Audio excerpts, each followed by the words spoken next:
Good morning, सत श्री अकाल, नमस्कार। आज का वीडियो जो है वो बिग क्यूरी एमुलेटर का है। आपने नोटिस किया होगा कि अगर हम डेवलपमेंट करते हैं तो बिग क्यूरी के साथ, जीसीपी क्लाउड के साथ, तो वो काफ़ी कॉस्ट होता है उसका, अगर हम डेवलपमेंट भी करें। तो आज का वीडियो इसी से रिलेटेड है कि हम डेवलपमेंट कॉस्ट कैसे बचाएं। अगर हमारे पास बिग टीम है और अगर हम डेवलपमेंट करते हैं तो हम उस सेव को कैसे, how to save the cost of development working with the big Curie.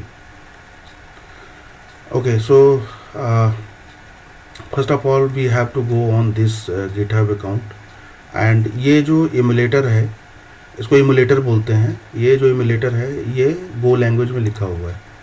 तो ये आपका, ये डिस्क्रिप्शन बॉक्स में मैं डाल दूंगा ये सारे। आप चाहें तो इसमें बहुत सारे ऑप्शंस दिए हुए हैं, आप जो भी पसंद करें वो आप इसको एग्जीक्यूट कर सकते हो। हमारा जो मशीन है वो लिनक्स है, राइट। और इसमें जो स्टेप्स हैं वो फॉलो कर सकते हैं। सबसे पहला स्टेप है जो हमारा जो है वो हम इसको पहले डाउनलोड करेंगे। तो ये डाउनलोड करने के बाद इस तरह का कुछ दिखेगा, home and yeah, this one here. Okay, and now we will execute. पहले डेटा प्रिपरेशन के बारे में देख लेते हैं कि क्या क्या चीज़ चाहिए हमें। Okay, so first of all एक गो लैंग्वेज में लिखा हुआ है, ये आपके पास डिस्क्रिप्शन हो गई पूरी। उसके बाद जितने भी, अभी मैं एक टेस्ट करूँगा पाइथन कोड के साथ, इसमें ये इंस्टॉलेशन सक्सेसफुल होने चाहिए। पाइथन के ऊपर जो अपडेट्स हैं ये सक्सेसफुल होने चाहिए। ओके, और पहले ये डाउनलोड करनी है। ये लिनक्स बॉक्स के लिए है, उसमें उस साइट में अगर जाएंगे तो वो विंडोज़ के लिए भी मिलेगी, ठीक है। उसके बाद इसकी परमिशन चेंज कर देनी है। मैंने अभी जस्ट टेस्टिंग के लिए इसको 777 रखा है और ये आपका एग्जीक्यूशन होगा, ठीक है फ्रेंड्स। नाउ जो डेटा हमारा पार्ट है, जो डेटा जो हम बनाएंगे वो इस तरह का होगा। जैसे ये आपका डेटाबेस है, ओके, एंड ये आपका टेबल है।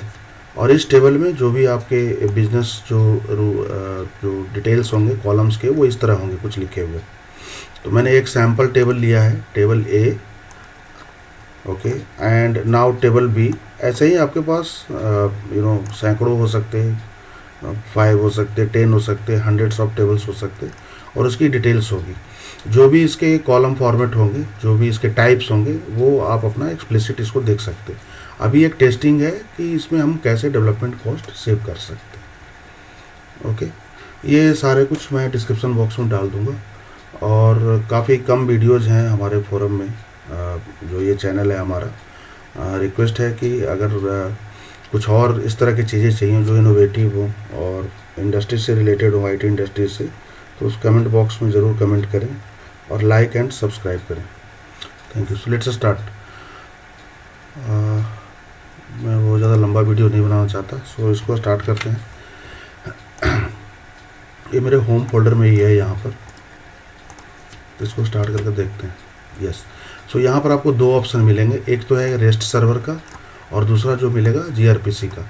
ये कभी और दूसरे वीडियो में डिस्क्राइब करूँगा कि gRPC आप चाहें तो दोनों कर सकते हैं। तो ये आपका स्टार्ट हो चुका है। अगर आप अलग खोल करके देखें तो JPS एक जावा कमांड है, इसमें आप देख सकते, नहीं इसमें नहीं दिखाई दे रहा है, इट्स ओके। तो ये आपका पोर्ट इस पर इनेबल हो चुका है। अब क्वेश्चन ये उठ रहा है कि जब भी अगर आप इसके कमांड लाइन में देखें तो ये आपका data from home Hadoop data.yaml, always ये ध्यान रखना है कि जब भी आप इस YAML फाइल में चेंज करेंगे, right, whenever you will change this data YAML, you have to restart again. Okay, so now open the second prompt and go to the Python. Okay, assuming कि आपके पास ये सारा अपडेटेड होगा। मेरे पास ये updated है, अगर आप चाहें तो चेक कर सकते।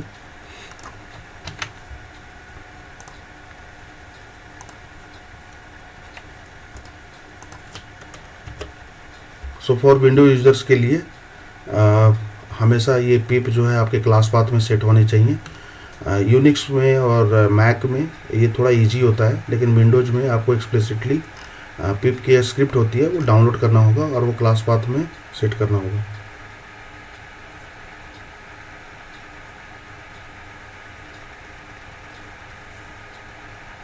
ओके, समथिंग टेंसर फ्लो का है, मेरे सिस्टम में एआई का भी चीज़ चल रहा है, तो इट्स ओके। तो ये ऑलमोस्ट सक्सेसफुल है हमारे सिस्टम में। नाउ वन बाय वन हम इसे एग्जीक्यूट करके देखते हैं कि ये रिटर्न क्या करता है। ओके, सो ये आपका है पाइथन के कोड हैं।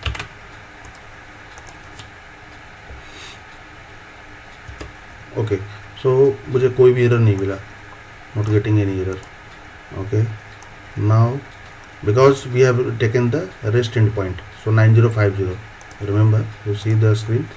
so दो ऑप्शन है हमारे पास, एक है gRPC 9060 पोर्ट पर चल रहा है और एक है REST endpoint। एक चीज़ और यहाँ भी मेंशन करना चाहूँगा कि अगर आप चाहें तो इस GitHub प्रोजेक्ट को और भी आगे अपने प्रोजेक्ट के अकॉर्डिंग बना सकते, बट बिलीव मी ये हमारा अगर इंटरप्राइज में अगर हम काम कर रहे हो तो मिलियंस ऑफ डॉलर्स हम बचा सकते एमुलेटर के through. Okay, so let's quickly see।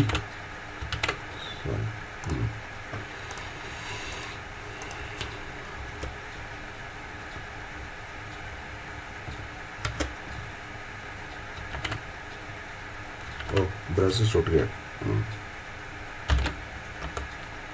Okay, ये भी सक्सेसफुल है कमांड। ये दो इम्पॉर्टेंट कमांड है, राइट, इसको इग्नोर नहीं करना है। एक तो जो जिस एंड पॉइंट को पाला, जो एंड पॉइंट का जो है ऑप्शंस, और दूसरा जो है क्लाइंट जो जीसीपी का है BigQuery का।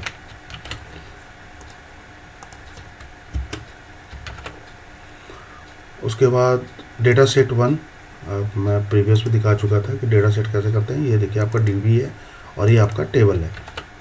तो डेटा सेट 1 में टेबल है, तो इस स्टेटमेंट को भी एग्जीक्यूट करते हैं।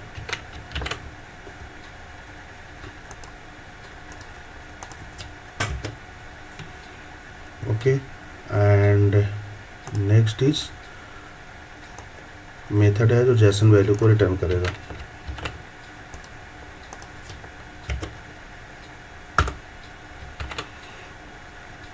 BigQuery helpers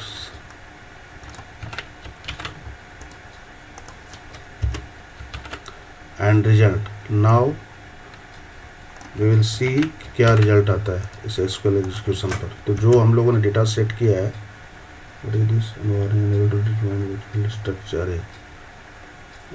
okay, we can sort it out some type value इधर, but let's see the print result. तो ये GitHub की प्रोजेक्ट है, इसमें ऐसा कुछ नहीं है, हम चेंज कर सकते हैं। So now we can see the 3 results here, Chandra, Neetu, Sanu, ये 3 रिकॉर्ड्स। अब हम इसे चेक करेंगे कि हमारा जो डेटा फॉर्मेशन था एमुलेटर का वो यही है या इससे अलग है।